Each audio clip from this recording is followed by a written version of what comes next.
Arapapıştı Kanyonu.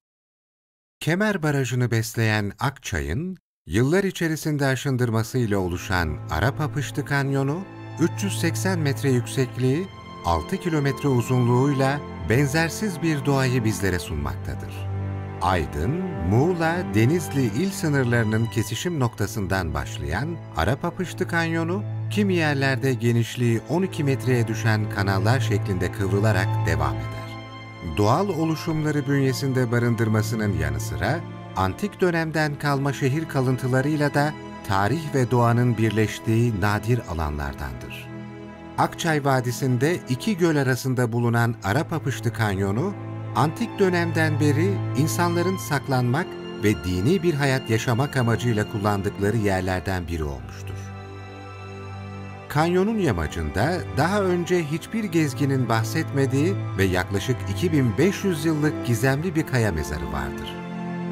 Pers yapımı olduğu tahmin edilen kaya mezarının yönetici ya da general konumunda önemli olan bir şahıs için yapıldığı düşünülmektedir. Antik dönemde Karya sınırlarında kalan Nazilli yakınlarında Luvilerin yerleştiği bilinmektedir. Pers egemenliği sırasında bütün Batı Anadolu gibi bu yörede Sars satraplığına bağlı bulunuyordu. Arkaik döneme, M.Ö. yaklaşık olarak 6. yüzyıla tarihlenen kaya mezarının yüksekliği, zeminden 1,8, en olarak da 8 metredir. Barajın su seviyesi yükseldiği zaman kaya mezarı sular altında kalmaktadır. Arapapıştı Kanyonu'nun yakınlarında bulunan Güvenir, Örencik, Kemer ve Körteke köylerinde Roma ve Bizans dönemlerine tarihlenen kalıntılar olmakla birlikte Körteke'nin kuzeydoğusunda Körteke Kalesi, diğer adıyla Kaletepe bulunmaktadır.